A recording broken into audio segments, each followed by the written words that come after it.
지금 미국 의료계가 발칵 뒤집혔습니다. 하버드 의대 교수 2명이 동시에 기자회견을 열어 충격적인 선언을 했기 때문인데요. 앞으로 모든 미국 의대는 한국의 의대 커리큘럼을 따라가야 한다. 게다가 교수들은 물론 가족들까지 한국에서만 건강검진을 받겠다고 밝혔습니다. 그들의 입장을 완전히 바꾼 이유는 몇 달 전 한국에서 겪은 사건 때문이었습니다. 서울 학회 참가 중 두 교수 가운데 한 명이 갑작스런 심근경색으로 쓰러져서 서울아산병원으로 실려갔는데요. 한국 병원에서 수술할 수 없다며 퇴원을 고집하던 그는 한국 의료진의 번개 같은 응급처치 덕분에 단 15분 만에 생명을 건진 것입니다. 하지만 상황은 거기서 끝나지 않았는데요. 추가 검사 결과 담석과 전립선암 의심 소견까지 나오며 사태는 더욱 커졌고 하버드 의대 본부는 즉시 미국으로 데려오라며 교수직까지 걸고 강하게 압박했습니다. 그러나 한국 의료진은 절대 그대로 보낼 수 없다며 환자를 강제 입원시키고 마는데요. 그리고 그날 이후 세계는 다시 묻기 시작했습니다. 자원이 전무한 나라가 어떻게 세계 1위가 되었는가? 지금 그 사연을 공개합니다. 그 전에 구독과 좋아요를 눌러주시면 우리 의료의 위대함이 전 세계로 더 퍼지는데 큰 도움이 됩니다. 그리고 한국 의료가 역시 세계 최고다 생각하신다면 세계 1위라고 댓글로 남겨주세요. 또 어디서 듣고 계신지도 알려주세요. 우리 대한민국 국민은 하나로 연결됩니다. 저는 67세 하버드 의과대학 교수입니다. 유전학을 가르치고 연구하며 살아온 40년 넘는 세월 동안 저는 단 한 번도 제가 틀렸다고 생각해 본 적이 없었습니다. 특히 의료 시스템에 관해서라면 더욱 그랬죠. 2025년 5월, 저는 동료 교수와 함께 서울에서 열리는 국제유전학회에 참석하기 위해 한국에 왔습니다. 동료는 저보다 한 살 많은 심장 전문의였고, 우리는 30년 넘게 같은 학교에서 가르치며 친구처럼 지내왔어요. 인천공항에 내렸을 때부터 우리는 계속 한국 의료에 대해 이야기를 나눴습니다. 아니, 정확히 말하자면 비웃었다고 해야겠네요. 여기 병원들 어떤지 알아? 환자 한 명당 진료 시간이 5분도 안 된다던데. 동료가 택시 안에서 말했습니다. 저는 고개를 끄덕이며 대답했죠.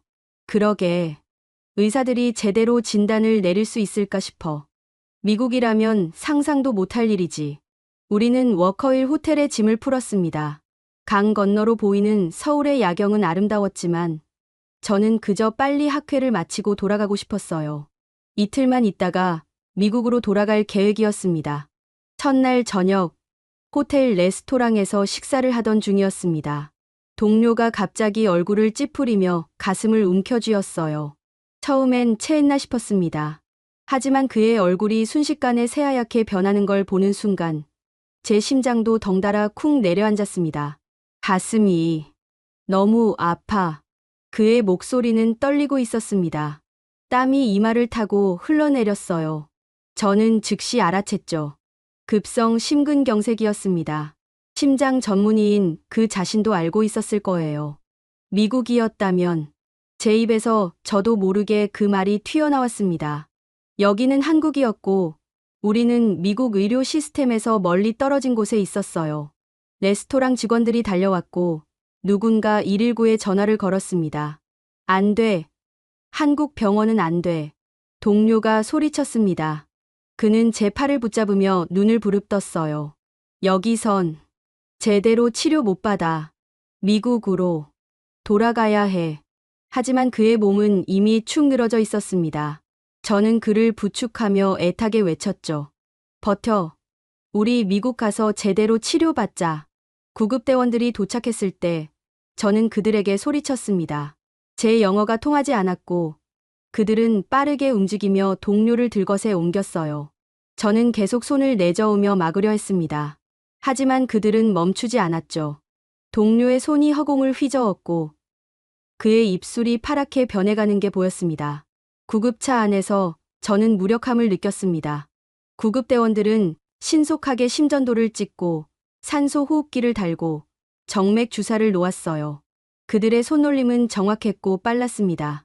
하지만 저는 믿을 수 없었죠. 이곳은 한국이었으니까요. 서울 아산병원으로 갑니다. 통역 장비를 통해 들려온 목소리였습니다. 저는 고개를 저었지만 이미 구급차는 달리고 있었어요. 사이렌 소리가 귓전을 울렸고 서울의 밤 풍경이 창밖으로 빠르게 지나갔습니다. 저는 동료의 손을 꽉 잡았어요. 그의 손은 차갑고 축축했습니다. 병원에 도착했을 때 응급실은 이미 준비되어 있었습니다. 의료진들이 일사불란하게 움직였어요. 누군가 동료를 검사실로 데려갔고 저는 복도에 홀로 남겨졌습니다. 형광등 불빛이 너무 밝았고 소독약 냄새가 코를 찔렀어요. 저는 벽에 기대섰습니다. 다리가 후들거렸죠. 30분쯤 지났을까요? 한 의사가 나와 저에게 말했습니다. 그는 영어를 유창하게 구사했어요. 스텐트 시술을 진행했습니다. 지금은 안정되었어요. 저는 멍하니 그를 바라봤습니다. 30분 만에 시술을 끝냈다고요? 미국에서라면 최소 한두 시간은 걸렸을 겁니다. 준비하고, 동의서 받고, 보험 확인하고. 하지만 여기선 그냥 했다는 거였어요. 하지만 추가 검사가 필요합니다. 초음파에서 담석이 보이고 전립선 수치도 높습니다. 암 가능성을 배제할 수 없어요. 의사의 말에 저는 고개를 저었습니다. 그건 오진일 겁니다. 제 동료는 정기검진을 받아왔어요. 미국에서 말이죠. 의사는 잠시 저를 바라보더니 조용히 말했습니다. 검사 결과를 보시겠습니까? 저는 아무 말도 하지 못했습니다. 그는 태블릿을 꺼내 영상을 보여주었어요. 담낭에 박힌 돌이 선명하게 보였고 전립선 수치 그래프가 붉은색으로 표시되어 있었습니다. 저는 화면을 응시했죠. 손끝이 차가워졌습니다. 동료가 깨어났을 때 저는 그의 침대 옆에 앉아 있었습니다. 그는 천장을 바라보다가 고개를 돌려 저를 봤어요. 여기가 어디야? 서울 아산병원이야. 그의 얼굴이 일그러졌습니다. 나 퇴원할 거야. 지금 당장. 저는 그의 손을 잡으려 했지만 그는 손을 뿌리쳤어요. 미국에서 다시 검사받을 거야. 여기 의사들이 뭘 안다고. 바로 그때 의사가 병실로 들어왔습니다. 그는 차분하게 동료에게 말했어요. 현재 상태로는 퇴원이 불가능합니다. 심장 상태가 아직 불안정하고 추가 검사와 치료가 필요해요. 동료가 소리쳤습니다. 난 심장 전문이야. 내 몸은 내가 안다고. 의사는 흔들리지 않았습니다. 그는 동료를 똑바로 바라보며 말했죠. 그렇다면 아시겠네요. 지금 움직이면 어떻게 되는지 말입니다. 동료의 입이 닫혔습니다. 저는 그 순간을 잊을 수 없어요. 미국 최고의 심장 전문의가 한국 의사 앞에서 말문이 막힌 그 순간을 말이죠. 저는 창밖을 돌아봤습니다. 서울의 불빛들이 반짝이고 있었어요. 저는 처음으로 불안함을 느꼈습니다. 우리가 정말 틀렸을까요? 이틀째 아침, 저는 호텔 방에서 하버드 의과대학 학장의 전화를 받았습니다. 시차 때문에 새벽 6시였어요. 전화벨 소리에 잠에서 깬 저는 부스스한 목소리로 받았죠. 무슨 일입니까? 자네 동료가 한국 병원에 입원했다면서? 학장의 목소리는 날카로웠습니다. 저는 침대에서 일어나 앉았어요. 네. 급성 심근경색으로요. 다행히 응급처치를 받아서. 자네, 지금 상황을 이해하고 있나? 하버드 의과대학 교수 2명이 한국 병원에 있다는 게 어떤 의미인지 아나? 저는 입술을 깨물었습니다. 학장은 계속 말을 이었어요. 언론에 알려지면 어떻게 되겠어? 하버드 교수들이 한국에서 치료받았다. 우리 명성에 금이 가는 거야. 하지만 학장님, 응급 상황이었습니다. 그래서 더 문제지. 자네가 판단을 잘못한 거야. 미국으로 의료 이송을 했어야지. 전화가 끊어졌을 때 저는 한참을 멍하니 휴대폰을 들고 있었습니다. 창밖으로 해가 떠오르고 있었어요. 붉은 빛이 한강을 물들이고 있었죠. 저는 옷을 주워 입고 병원으로 향했습니다. 병실에 도착했을 때 동료는 침대에 비스듬히 기대앉아 있었습니다. 그의 얼굴은 어제보다 나아 보였지만 표정은 굳어 있었어요. 학장한테 전화 받았어. 그가 말했습니다. 저는 고개를 끄덕였죠. 나도 받았어. 우리 책임이래. 하버드 체면을 구겼다고. 동료의 목소리는 쓴웃음을 머금고 있었습니다. 저는 그의 옆 의자에 앉았어요. 한국 의사들이 과잉 진료를 했을 거래. 담석이니 전립선암이니 하는 건 다 불필요한 검사일 거라고. 저는 아무 말도 하지 못했습니다. 사실 저도 그렇게 생각하고 싶었으니까요. 한국 병원이 돈벌이를 위해 과장된 진단을 내렸을 거라고 그렇게 믿고 싶었습니다. 학장이 뭐라던? 동료가 물었습니다. 날 책임지고 데리고 오래. 그게 내 임무라고. 동료는 천천히 고개를 끄덕였어요. 그리고 제 손을 잡았습니다. 그래. 우리 돌아가자. 미국에서 제대로 검사받으면 돼. 바로 그때 담당 의사가 병실로 들어왔습니다. 그는 손에 서류 뭉치를 들고 있었어요. 저는 그를 올려다봤고 그는 조용히 침대 옆 테이블에 서류를 내려놓았습니다. 어제 추가 검사 결과입니다. 동료가 서류를 집어들었습니다. 저도 옆에서 함께 봤어요. 담석의 크기가 정확히 기록되어 있었고 전립선 특이 항원 수치가 빨간 줄로 표시되어 있었습니다. 정상 범위를 크게 벗어난 숫자였죠. 이건 틀렸을 거야. 동료가 중얼거렸습니다. 미국에서 석 달 전에 검사했을 때 아무 이상 없었어. 석 달 만에 이렇게 될 리가 없어. 의사는 잠시 침묵했습니다. 그리고 조심스럽게 입을 열었어요. 담석은 증상 없이 수년간 자랄 수 있습니다. 전립선암도 초기엔 발견이 어렵죠. 하지만 지금은 명확합니다. 명확하다고? 동료의 목소리가 높아졌습니다. 당신들이 뭘 안다고 명확하다는 거야? 하버드에서 몇십 년 연구한 내가 내 몸을 당신들보다 모를 것 같아? 저는 동료의 어깨를 잡았습니다. 하지만 그는 뿌리쳤어요. 의사는 여전히 차분했습니다. 그는 우리를 번갈아 보더니 말했죠. 화가 나시는 건 이해합니다. 하지만 환자분의 생명이 걸린 문제예요. 지금 퇴원하시면 위험합니다. 위험? 미국 병원이 더 안전해. 동료가 소리쳤습니다. 저는 그의 손을 잡으려 했지만 제 손도 떨리고 있었어요. 의사는 한숨을 쉬며 고개를 저었습니다. 비행기를 타는 것 자체가 지금 상태론 자살 행위입니다. 기압 변화, 장시간 부동 자세, 스트레스, 심장에 무리가 갈 수밖에 없어요. 그럼 언제까지 여기 있으란 거야? 제가 물었습니다. 의사는 저를 똑바로 바라봤어요. 최소 2주일입니다. 심장 상태가 안정되고 담석 치료 방향을 정하고 전립선 조직 검사까지 마쳐야 해요. 2주일. 저는 그 말을 되뇌었습니다.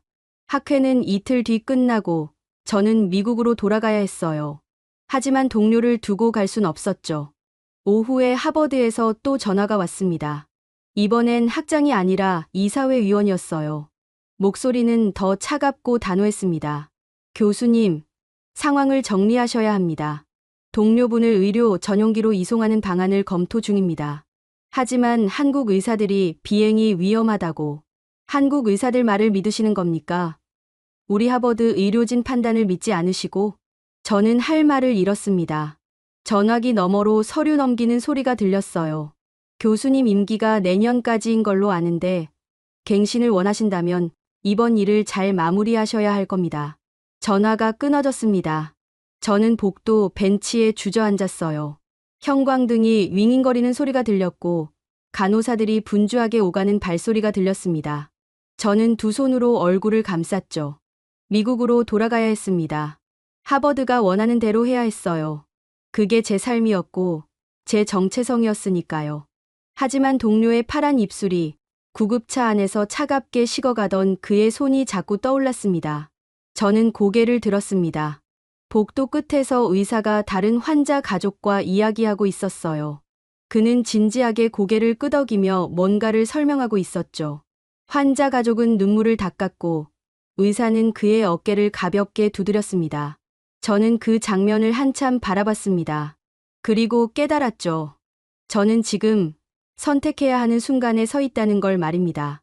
사흘째 되던 날 오후, 동료의 아내와 아들이 인천공항에 도착했습니다. 저는 병원 로비에서 그들을 기다리고 있었어요.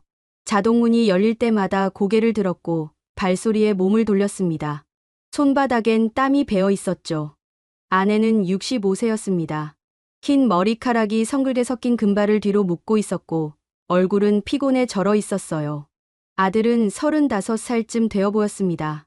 아버지를 닮아 키가 크고 어깨가 넓었죠. 두 사람 모두 여행 가방을 끌고 있었고 눈은 붉게 충혈되어 있었습니다. 어떻게 된 거예요? 아내가 제 손을 붙잡으며 물었습니다. 그녀의 손은 차갑게 떨리고 있었어요. 지금 어떤 상태예요? 왜 미국으로 안 데려왔어요? 저는 천천히 설명했습니다. 급성 심근경색, 응급 스텐트 시술, 그리고 추가로 발견된 담석과 전립선 문제까지. 아내는 제 말을 듣는 내내 입술을 깨물고 있었어요. 아들은 아무 말 없이 주먹을 쥐었다 폈다를 반복했습니다. 병실로 올라가는 엘리베이터 안은 조용했습니다. 누구도 말을 하지 않았어요. 층수를 알리는 전자음만 규칙적으로 울렸죠. 저는 거울에 비친 우리를 봤습니다. 세 사람 모두 얼굴이 굳어 있었어요. 병실 문을 열었을 때 동료는 침대에 누워 천장을 바라보고 있었습니다. 아내가 작은 비명을 삼켰어요. 그녀는 침대로 달려가 남편의 손을 잡았습니다. 여보. 동료가 천천히 고개를 돌렸습니다. 그는 아내를 보더니 억지로 미소를 지었어요. 왔구나. 왜 이렇게 됐어요? 당신 건강하다며요? 아내의 목소리는 떨리고 있었습니다. 동료는 아내의 손을 쓰다듬었어요. 괜찮아. 미국 가면 다 나을 거야. 아들이 침대 옆으로 다가왔습니다. 그는 아버지를 내려다보며 물었죠. 의사 선생님은 뭐래요? 한국 의사들 말은 신경 쓰지 마. 과장된 거야. 동료가 손을 저었습니다.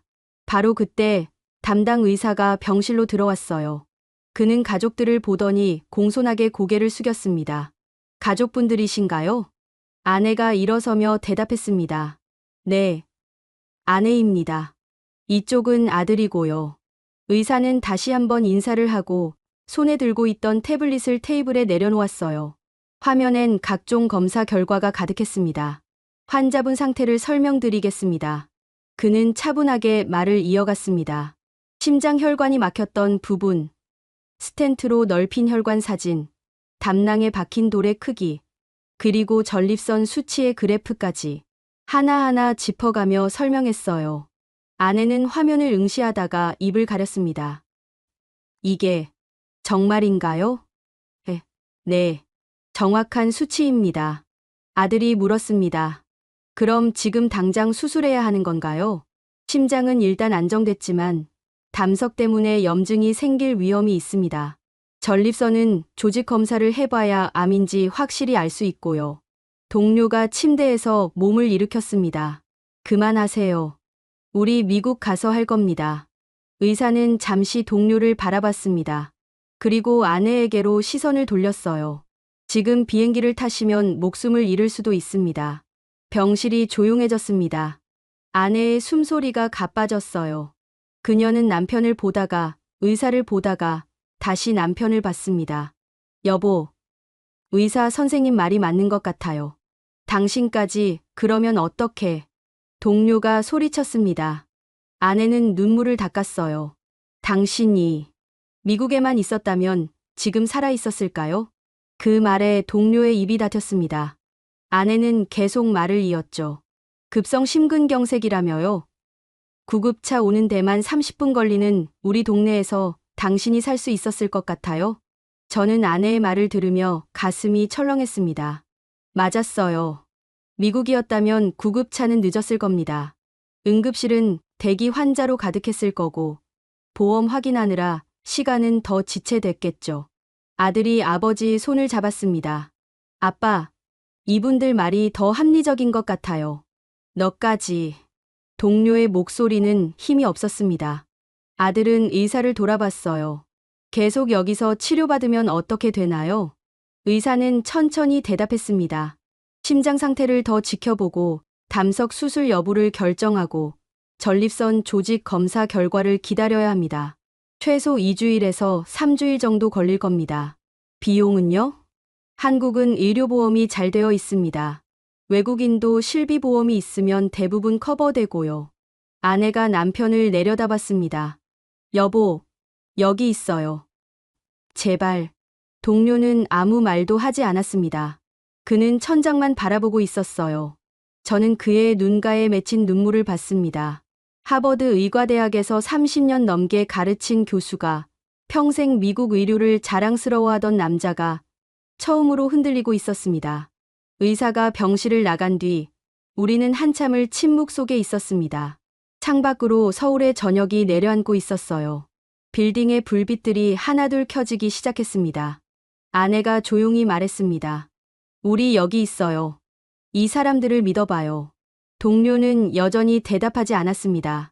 하지만 그의 손이 아내의 손을 조금 더 세게 쥐는 걸 저는 봤습니다. 저는 창가로 걸어가 밖을 내다봤어요. 한강이 저 멀리 검게 흐르고 있었습니다. 그리고 그 위로 다리의 불빛이 반짝이고 있었죠. 저는 주머니에서 휴대폰을 꺼냈습니다. 하버드에서 온 문자 메시지가 12개나 쌓여 있었어요. 저는 화면을 끄고 다시 주머니에 넣었습니다. 닷새째 되던 새벽이었습니다. 제 휴대폰이 울렸어요. 호텔 침대에서 뒤척이다 겨우 잠든 참이었죠. 화면에는 병원 번호가 떠 있었습니다. 저는 벌떡 일어나 전화를 받았어요. 환자분 상태가 안 좋습니다. 빨리 오세요. 간호사의 목소리는 급했습니다. 저는 옷을 대충 걸치고 택시를 잡았어요. 새벽 서울 거리는 한산했습니다. 가로등 불빛만이 규칙적으로 지나갔죠. 택시 기사는 제 표정을 보더니 말없이 속도를 높였습니다. 병실에 도착했을 때 동료는 침대에서 몸을 웅크리고 있었습니다. 얼굴은 땀으로 범벅이었고 이를 악물고 있었어요. 아내는 그의 등을 쓰다듬으며 울고 있었습니다. 배가 너무 아파. 동료가 신음했습니다. 의료진이 병실로 들어왔고 재빨리 체온을 재고 혈압을 쟀어요. 담당 의사가 배를 눌러보더니 고개를 저었습니다. 담낭염입니다. 담석 때문에 염증이 생겼어요. 수술해야 하나요? 제가 물었습니다. 의사는 고개를 끄덕였어요. 지금 당장은 아니지만 상태를 지켜봐야 합니다. 악화되면 응급 수술이 필요할 수 있어요. 동료가 침대 시트를 움켜쥐었습니다. 그의 손등에 핏줄이 붉어졌어요. 미국에서 검사받을 때 아무 이상 없었어. 의사는 차트를 보며 말했습니다. 담석은 증상 없이 자랄 수 있습니다. 그리고 스트레스나 식습관 변화로 갑자기 악화되기도 하죠. 저는 의사의 말을 들으며 뭔가 깨달았습니다. 동료가 미국에서 받았던 검사들, 그 비싼 검사들이 이걸 놓쳤다는 거였어요. 아니, 어쩌면 발견했지만 대수롭지 않게 여겼을 수도 있었죠. 간호사들이 진통제를 투여했습니다. 동료의 신음이 조금씩 잦아들었어요. 하지만 그의 얼굴은 여전히 일그러져 있었습니다. 해가 뜨고 아침이 되었습니다. 저는 복도 벤치에 앉아 있었어요. 아들이 자판기에서 커피를 뽑아 제게 건넸습니다. 저는 고맙다고 말하고 종이컵을 받았죠. 뜨거운 액체가 목을 타고 내려갔지만 입안에선 아무 맛도 느껴지지 않았습니다. 교수님, 아들이 제 옆에 앉으며 말했습니다. 솔직히 말씀해 주세요. 아버지가 정말 위험한 건가요? 저는 커피를 내려다봤습니다. 모르겠네. 하지만 한국 의사들 말이 계속 맞아떨어지고 있어. 그럼 미국에서 놓친 거네요? 이 모든 걸? 아들의 목소리엔 분노가 섞여 있었습니다. 저는 고개를 끄덕일 수밖에 없었어요. 그런 것 같네. 오전 10시쯤 의료진 회의가 있었습니다. 담당 의사뿐 아니라 외과 전문의, 비뇨기과 전문의까지 모였어요. 그들은 동료의 상태를 놓고 한참을 논의했습니다. 저는 회의실 밖에서 유리문 너머로 그 장면을 봤죠. 의사들이 엑스레이 사진을 보며 고개를 끄덕이고 뭔가를 열심히 적고 있었습니다. 회의가 끝나고 담당 의사가 나왔습니다. 그는 저를 보더니 조용히 말했어요. 담낭 수술은 심장이 더 안정된 후에 하는 게 좋겠습니다. 지금 하기엔 위험 부담이 커요. 일단 항생제로 염증을 잡고 경과를 봐야 합니다. 전립선은요? 조직 검사 결과가 이틀 후에 나옵니다. 저는 숨을 깊이 들이마셨습니다. 의사는 제 어깨를 가볍게 두드렸어요. 너무 걱정하지 마세요. 우리가 최선을 다하고 있으니까요. 그가 돌아서서 걸어갔습니다. 저는 그의 뒷모습을 바라봤어요. 하얀 가운이 복도 끝으로 사라졌습니다. 오후에 동료는 조금 나아졌습니다. 진통제 덕분이었죠. 그는 침대에 기대 앉아 창밖을 보고 있었어요. 저는 병실로 들어가 그의 옆에 섰습니다. 기분이 좀 어때? 끔찍해. 그가 대답했습니다. 미국이었다면 이렇게 안 됐을 거야. 저는 아무 말도 하지 않았습니다. 사실 저도 확신이 없었거든요. 미국이었다면 정말 더 나았을까? 구급차는 더 빨리 왔을까? 응급실은 덜 복잡했을까? 검사는 더 정확했을까? 너도 알잖아. 동료가 말을 이었습니다. 미국 의료가 최고라는 거. 우리가 평생 그렇게 믿고 살아왔잖아. 그래. 저는 고개를 끄덕였습니다. 하지만 제 목소리엔 힘이 없었어요. 근데 이 사람들. 동료가 말을 멈췄습니다. 그는 한참을 침묵하다가 다시 입을 열었죠. 이 사람들이 계속 맞아. 내가 틀렸고. 저는 그를 돌아봤습니다. 그의 눈엔 눈물이 고여 있었어요.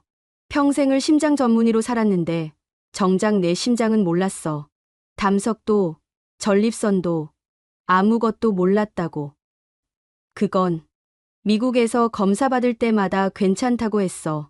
건강하다고 했지. 근데 여긴 하루 만에 다 찾아냈어. 동료는 고개를 떨궜습니다. 저는 그의 어깨를 잡았어요. 그의 몸이 떨리고 있었습니다. 창밖으론 서울의 오후가 펼쳐져 있었습니다. 빌딩들 사이로 햇빛이 내리쬐고 있었어요. 저는 문득 생각했습니다.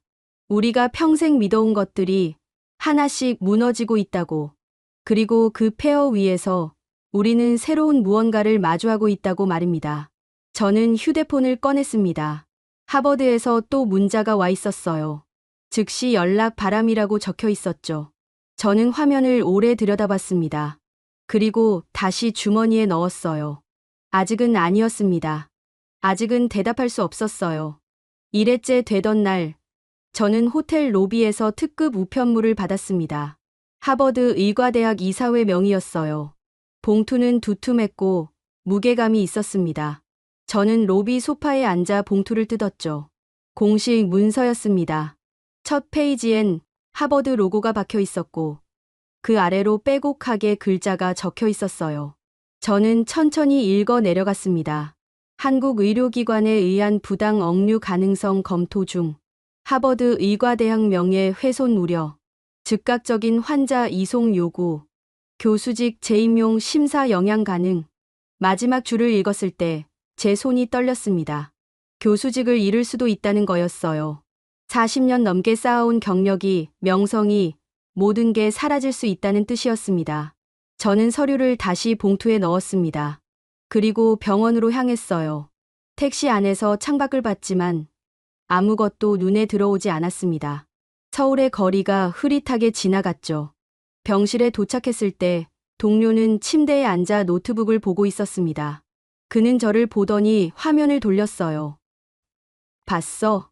화면엔 하버드 의대 내부 게시판이 떠 있었습니다. 누군가 올린 글이었죠. 한국 병원에 억류된 교수들, 과잉 진료 의심, 미국 의료진 개입 필요.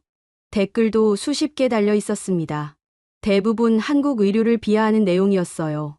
저는 화면을 보다가 눈을 감았습니다. 학장한테서 전화 왔어. 동료가 말했습니다. 우리 둘 다 큰일 날 거래. 특히 너. 나? 넌 나를 데리고 올 책임이 있었잖아. 근데 여기 계속 있으니까 내가 판단을 잘못했다는 거지. 동료는 노트북을 덮었습니다. 그리고 저를 똑바로 봤어요. 넌 결국 미국의 자존심을 지킬 사람이라 믿는다. 그 말이 제 가슴에 박혔습니다. 미국의 자존심, 하버드의 명예. 그게 제 정체성이었어요. 그걸 지키지 못하면 저는 누구였을까요?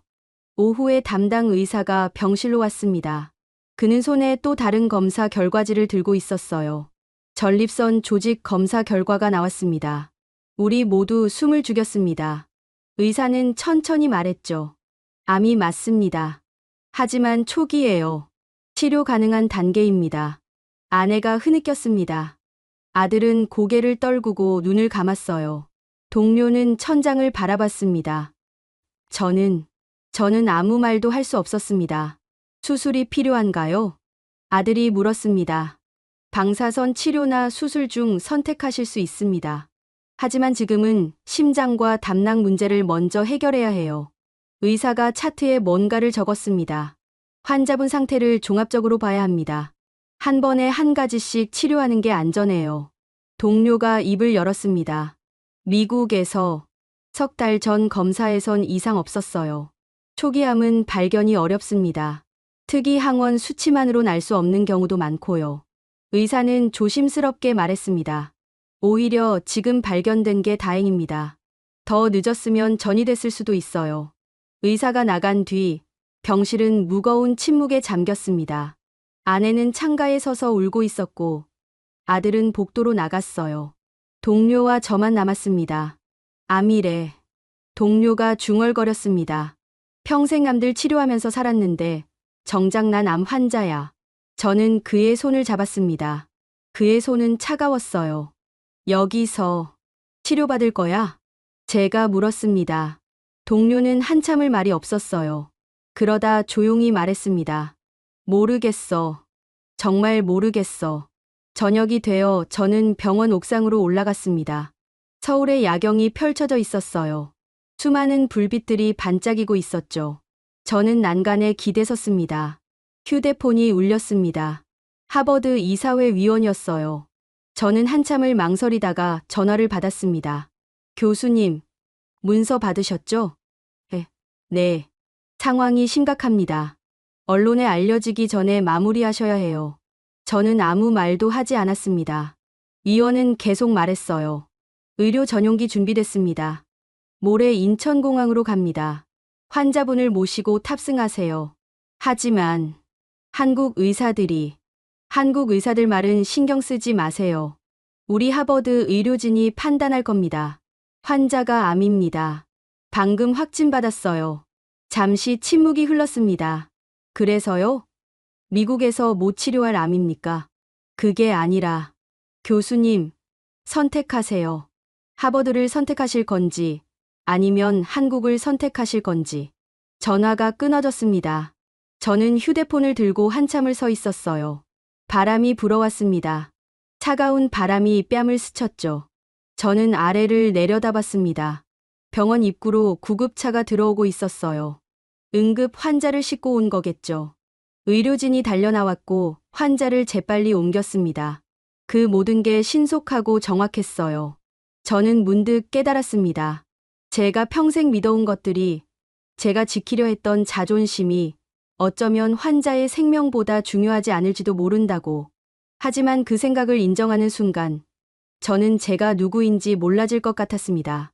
저는 다시 병실로 내려갔습니다. 복도를 걸으며 의료진과 스쳐 지나갔어요. 그들은 분주하게 움직이고 있었습니다. 환자 차트를 보고 약을 나르고 보호자와 이야기하고 있었죠.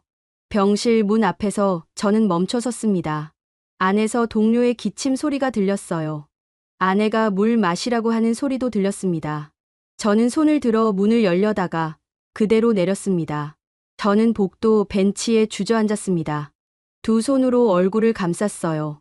그리고 처음으로, 평생 처음으로 제가 무엇을 해야 할지 정말 몰랐습니다. 열흘째 되던 날 새벽, 저는 또다시 급한 전화를 받았습니다. 이번엔 목소리가 더 다급했어요. 즉시 오셔야 합니다. 환자분이 호흡곤란을 호소하고 있어요. 저는 옷도 제대로 입지 못한 채 택시를 탔습니다. 새벽 4시였어요. 거리는 텅 비어 있었고 신호등만 규칙적으로 색을 바꾸고 있었습니다. 병실 앞에 도착했을 때 의료진이 이미 모여 있었습니다. 산소 호흡기가 동료의 얼굴에 씌워져 있었고 모니터에선 경고음이 울리고 있었어요. 아내는 복도에서 벽에 기댄 채 울고 있었습니다. 무슨 일입니까? 제가 담당 의사에게 물었습니다. 그는 심각한 표정으로 대답했어요. 심부전 증상이 나타났습니다. 심장이 제대로 펌프질을 못하고 있어요. 폐에 물이 차기 시작했습니다. 그게 무슨... 담낭염이 악화되면서 전신 염증 반응이 왔어요. 심장에 부담을 줬고 전립선 문제까지 겹치면서 몸 전체가 무리를 받고 있습니다. 저는 병실 안을 들여다봤습니다. 동료는 산소 마스크 너머로 헐떡이고 있었어요. 가슴이 빠르게 오르락내리락 했습니다. 간호사들이 계속 수치를 체크하고 있었죠. 수술해야 하나요? 지금 당장은 상태가 너무 불안정합니다. 일단 안정시켜야 해요. 의사는 다른 의료진과 빠르게 대화를 나눴습니다. 한국어였지만 그들의 표정만으로도 상황이 심각하다는 걸 알 수 있었어요. 다학제 회의를 소집하겠습니다. 담당 의사가 말했습니다. 심장내과, 외과, 비뇨기과, 중환자실 전문의가 모두 모여서 치료 방향을 결정해야 해요. 지금요? 새벽 4시예요. 환자 생명이 위급합니다. 의사는 돌아서서 걸어갔습니다. 다른 의료진도 재빨리 움직였어요. 저는 그 광경을 멍하니 바라봤습니다. 30분 후 회의실 불이 켜졌습니다. 유리문 너머로 5명의 의사가 모이는 게 보였어요. 그들은 동료의 차트를 펼쳐놓고 영상 자료를 띄우고 열띤 토론을 시작했습니다. 저는 복도 벤치에 앉아 그 장면을 봤습니다. 새벽 4시에 이 사람들은 한 환자를 위해 모두 모였어요. 잠을 깨우고 집을 나서고 병원으로 달려왔습니다. 저는 문득 생각했죠. 미국이었다면 이랬을까? 미국이었다면 당직 의사 한 명이 처치했을 겁니다. 다른 과 의사들은 아침에 출근해서 받겠죠. 회의는 오후쯤 잡혔을 거고 치료 결정은 하루 이틀 걸렸을 겁니다. 하지만 여기선 지금 이 순간 모든 전문의가 모여 있었습니다. 아들이 복도를 걸어왔습니다. 그는 자판기에서 물을 뽑아 제게 건넸어요. 저는 고맙다고 말하고 받았습니다. 어머니는요? 기도실에 계세요. 아들이 대답했습니다. 그는 회의실을 바라봤어요. 저 사람들 대단하네요. 그러게. 저는 고개를 끄덕였습니다. 미국이었으면 어땠을까요? 아들이 물었습니다. 저는 한참을 침묵했어요. 모르겠네. 하지만 이렇진 않았을 거야. 회의는 1시간 넘게 이어졌습니다. 의사들은 계속 무언가를 논의하고 그래프를 가리키고 고개를 끄덕이거나 저었어요. 저는 그들의 표정을 읽으려 했지만 유리문이 너무 멀었습니다.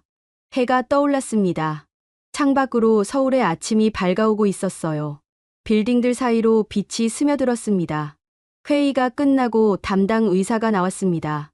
그의 얼굴은 피곤해 보였지만 눈빛은 또렷했어요. 치료 방향을 정했습니다. 우리는 모두 그를 바라봤습니다. 일단 심장을 안정시키는 게 최우선입니다. 강심제와 이뇨제로 폐에 물을 빼내고 심장 기능을 회복시킬 거예요. 담당은요? 제가 물었습니다. 심장이 안정되면 응급 수술을 진행합니다. 더 이상 미룰 수 없어요. 담낭염이 폐혈증으로 이어질 수 있습니다. 전립선은요? 암 치료는 담낭 수술 후에 계획하겠습니다. 지금은 당장 생명을 위협하는 문제들을 해결해야 해요. 의사는 우리를 차례로 봤습니다. 솔직히 말씀드리겠습니다. 앞으로 2, 3일이 고비예요. 환자분이 이겨내셔야 합니다. 아내가 기도실에서 나왔습니다. 그녀는 의사에게로 다가가 손을 잡았어요. 제발, 제발 살려주세요. 그녀의 목소리는 떨리고 있었습니다. 의사는 아내의 손을 두 손으로 감쌌어요. 최선을 다하겠습니다. 약속드립니다. 그 순간 저는 뭔가를 느꼈습니다. 이 의사의 눈빛에서, 목소리에서, 손길에서 그는 진심이었어요. 환자를 살리겠다는 그 하나만을 생각하고 있었습니다. 명예도, 돈도, 명성도 아니었습니다. 오직 환자였어요. 오전 내내 의료진은 동료를 집중 치료했습니다. 약물을 조절하고 수액을 바꾸고 계속 모니터를 확인했어요. 간호사들은 교대로 병실을 지켰습니다.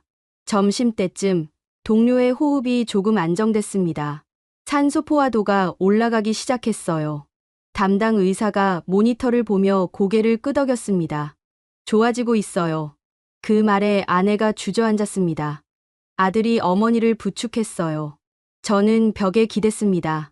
다리에 힘이 풀렸죠.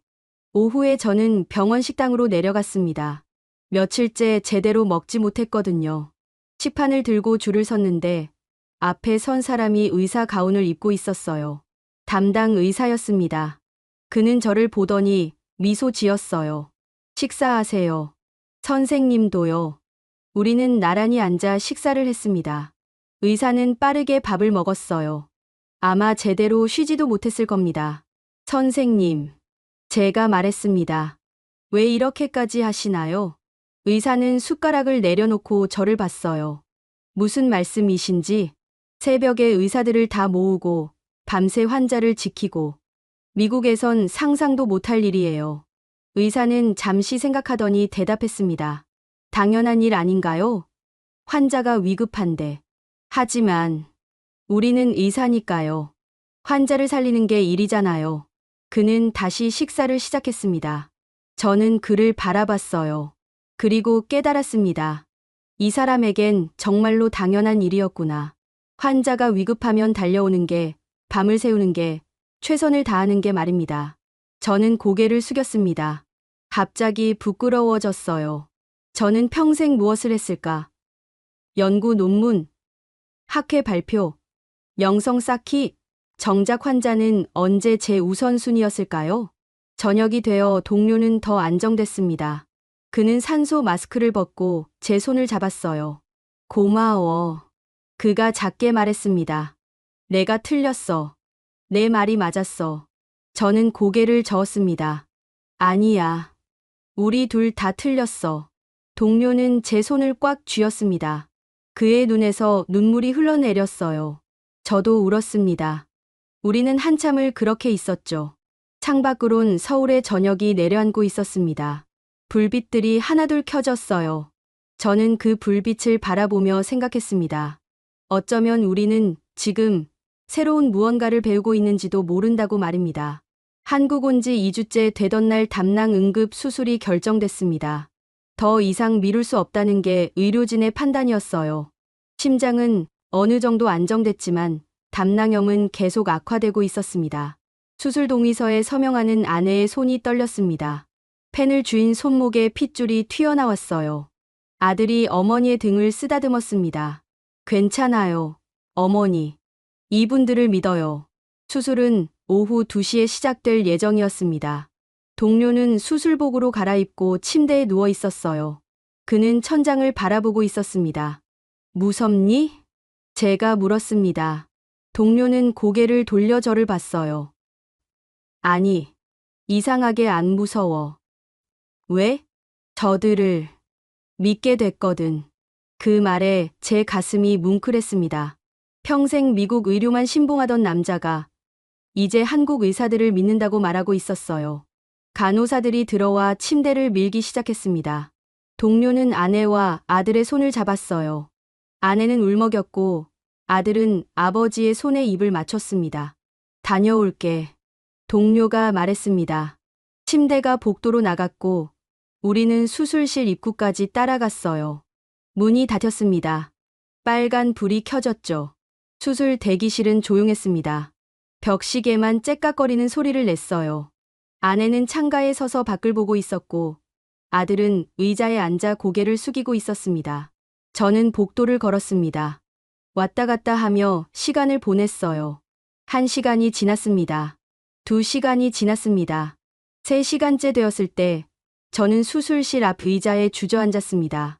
그리고 과거를 떠올렸어요. 하버드에서 학생들을 가르치던 날들. 미국 의료가 세계 최고다. 다른 나라들은 우리를 따라올 수 없다. 그렇게 말하던 제 모습. 학회에서 한국 의사들을 만났을 때 당신네 나라 의료 수준은 어때요? 비웃듯 물었던 제 태도. 동료와 한국행 비행기를 탈 때 이틀만 있다 가자. 이 나라엔 볼 게 없어. 그렇게 말했던 제 오만함. 저는 두 손으로 얼굴을 감쌌습니다. 부끄러웠어요. 제가 평생 믿어온 것들이, 제가 가르쳤던 것들이 모두 틀렸을지도 모른다는 생각이 들었습니다. 미국 의료의 지나친 상업성, 보험 때문에 치료받지 못하는 환자들, 응급실에서 몇 시간씩 기다리는 사람들, 의사 한 명이 하루에 50명 넘는 환자를 보는 현실, 통계와 논문에만 집착하는 교육 방식. 저는 그 모든 걸 외면했습니다. 미국이 최고라고, 우리가 최고라고 믿고 싶었으니까요. 하지만 여기선 달랐습니다. 새벽에 달려오는 의사들, 환자를 위해 밤새 회의하는 의료진, 보험이 없어도 먼저 치료하는 시스템, 빠른 응급처치, 정확한 진단, 헌신적인 간호. 저는 조용히 울었습니다. 복도에 혼자 앉아서 67년을 살면서 처음으로 제가 틀렸다는 걸 인정했습니다. 교수님, 누군가 제 어깨를 두드렸습니다. 아들이었어요. 그는 제 옆에 앉았습니다. 괜찮으세요? 저는 눈물을 닦았습니다. 미안하구나. 왜요? 내 아버지를 내가 미국으로 데려가려 했었어. 여기 의사들 말을 무시하고.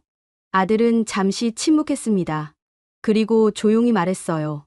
아버지가 살아 계신 건 교수님 덕분이에요. 교수님이 여기 계셨으니까 아버지도 포기하지 않았어요. 저는 그를 돌아봤습니다. 아들은 미소 지었어요. 그리고 교수님도 변하셨잖아요.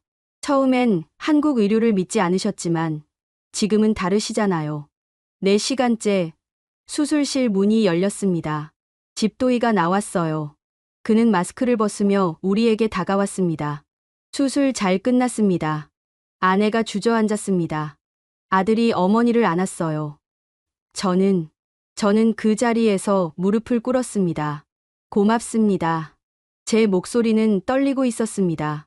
집도이는 저를 일으켜 세웠어요. 당연한 일을 했을 뿐입니다. 아닙니다. 선생님들이 제 친구를 살렸습니다. 집도이는 미소 지었습니다. 그리고 말했어요. 환자분이 강하셨어요. 잘 싸워주셨습니다. 회복실로 이동한 동료는 아직 마취에서 깨어나지 않았습니다. 우리는 유리창 너머로 그를 봤어요. 산소 마스크를 쓰고 여러 선들이 연결된 채 누워 있었습니다. 하지만 모니터의 숫자들은 안정적이었어요. 심박수, 혈압, 산소 포화도 모두 정상 범위였습니다. 저는 유리창에 손을 댔습니다. 그리고 중얼거렸죠. 미안해. 내가 틀렸어. 밤이 되어 동료가 깨어났습니다. 그는 눈을 뜨더니 주위를 둘러봤어요. 저는 그의 침대 옆으로 다가갔습니다. 어때? 아파. 동료가 작게 웃었습니다. 근데 살았어. 그래, 살았어. 동료는 제 손을 잡았습니다. 저들을 믿어도 될까? 저는 고개를 끄덕였습니다. 눈물이 또 흘렀어요. 믿어도 돼. 아니, 우리가 믿어야 해. 동료도 울었습니다. 우리는 한참을 그렇게 손을 잡고 있었어요. 60이 넘은 두 노교수가 이국당 병실에서 서로의 손을 잡고 울고 있었습니다. 창밖으론 서울의 밤이 깊어가고 있었습니다. 빌딩의 불빛들이 반짝였어요. 저는 그 불빛을 바라보며 생각했습니다. 우리는 무언가를 배웠습니다. 늦었지만 배웠어요. 의료는 명예가 아니라는 걸, 국가의 자존심이 아니라는 걸, 오직 환자를 살리는 것, 그것만이 진짜 의료라는 걸 말입니다. 그리고 그걸 가장 잘 실천하는 사람들이 바로 여기 있었습니다. 한 달이 지났습니다. 동료는 놀라울 정도로 회복했어요. 담낭 수술 후 합병증 없이 상처가 아물었고 심장도 안정을 되찾았습니다. 전립선암은 방사선 치료 계획이 세워졌고 초기 단계라 예후가 좋다는 게 의료진의 소견이었어요. 어느 오후 저는 동료와 함께 병원 옥상 정원을 걸었습니다. 그는 지팡이를 짚고 있었지만 걸음걸이는 제법 안정적이었어요. 우리는 벤치에 앉았습니다. 이제 곧 퇴원이래. 동료가 말했습니다. 다음 주면 미국으로 돌아갈 수 있대. 축하해. 저는 그의 어깨를 두드렸습니다. 동료는 서울 시내를 바라봤어요. 근데 말이야. 가기 싫래. 왜? 여기가 좋더라고. 동료는 미소 지었습니다. 의사들이 매일 와서 농담하거든. 간호사들도 친절하고 밥도 맛있고. 저는 웃었습니다. 동료도 따라 웃었어요. 너 기억나? 우리 처음 왔을 때. 기억하지. 한국 의료를 얼마나 깔봤는데. 5분 진료니, 과잉 진료니. 동료는 고개를 저었습니다. 부끄러워. 정말. 저도 고개를 끄덕였어요. 우리는 한참을 말없이 앉아 있었습니다. 다음 날, 저는 담당 의사를 찾아갔습니다. 그는 진료실에서 차트를 보고 있었어요. 선생님. 네. 무슨 일이세요?